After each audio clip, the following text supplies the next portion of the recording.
চলে আসলাম আবার পরের ভিডিও নিয়ে।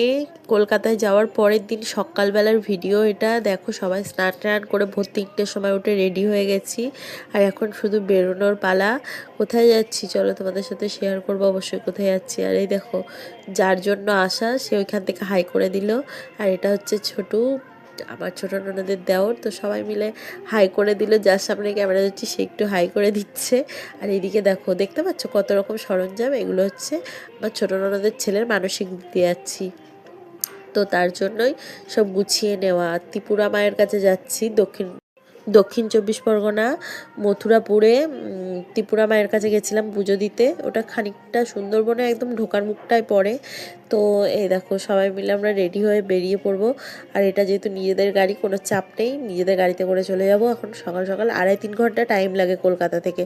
তো এখানে দেখো ছদ্দি আর বদ্দি দুজনকে বললাম একটু হাই করে দাও, হাই করে দিল। আর এটা আমার যা, সেজো যা, আর আগের দুজন ছিল আমার ননদ। তো দেখতে পাচ্ছ সবাই মিলে মোটামুটি রেডি। আর ওই দেখো ওই বান্দরটা দুটো বন্ধু নিয়ে এসছে, ওর জন্য এত লেট হলো। অনেকক্ষণ রেডি হয়ে আমরা দাঁড়িয়েছিলাম, তাই আমি বলছিলাম তোর এই 2 বান্দরের জন্য এত লেট হলো। তো দেখো সবাই মিলে বসে গেছি সেট হয়ে। কিন্তু সকালবেলা এত পরিমাণে হাওয়া দিচ্ছিল, পুরো গা হাত পা কেঁপে গেছে আমাদের।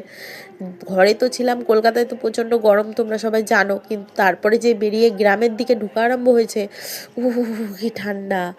আর এসেই দেখি সকাল সকাল এখানে টিফিন তৈরি করছে সোনাদা। এই দাদার নাম সোনা, তাই আমি সোনাদা বললাম।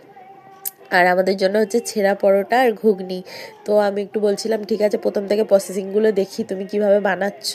তো এই সোনাদার কলকাতায় দোকান আছে পরোটার, তো এত সুন্দরভাবে পরোটা ভেজেছে।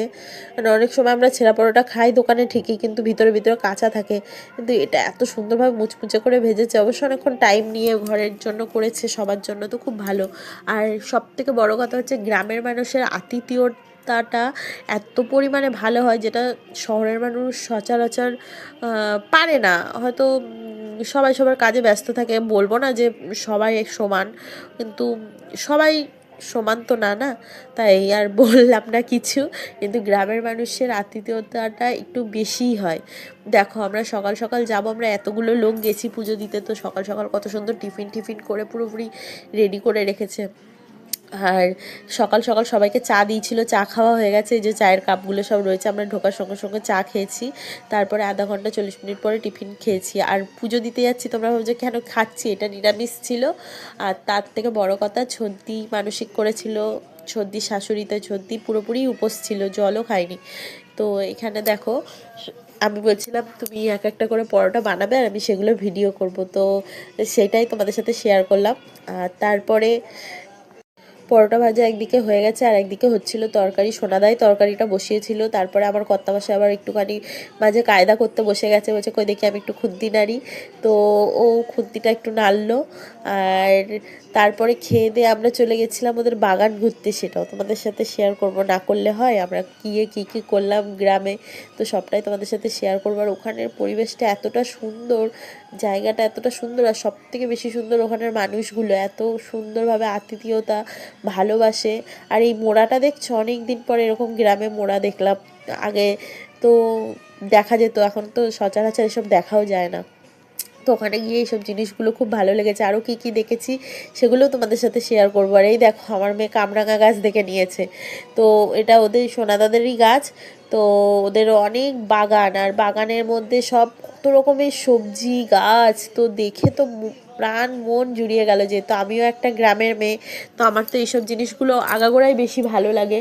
কিন্তু শহরে বিয়ে হওয়ার কারণে এখানে না আছে পুকুর, না আছে কিছু, তো মিস করতাম খুব। তো ওখানে গিয়ে পুরোপুরি একদম মানে নিজের গ্রাম এরকম একটা ফিল হচ্ছিল।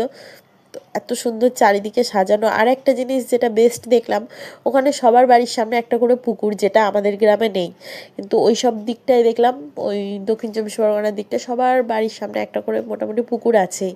আর দেখো সব দিকটা তোমাদের দেখাচ্ছি। আর এই যে আমার মেয়ে ঘরের পাশে দেখে নিয়েছে লজ্জাপতি গাছ, এবার আমাকে বলছে মা দেখবে আমি কি সুন্দর পাতাগুলো বন্ধ করে দেবো। আর ও তো নাম জানে না, আর আমি তো জানি, যেহেতু আমি গ্রামের মেয়ে, তাই আমি ওকে বলছিলাম এটা লজ্জাপতি গাছ বলে। তো হাত দিলেই ওরা মুড়িয়ে যায়, লজ্জা পায়। আর আমার মেয়ে এখানে তো 2 হাত দিয়ে আমি বলছি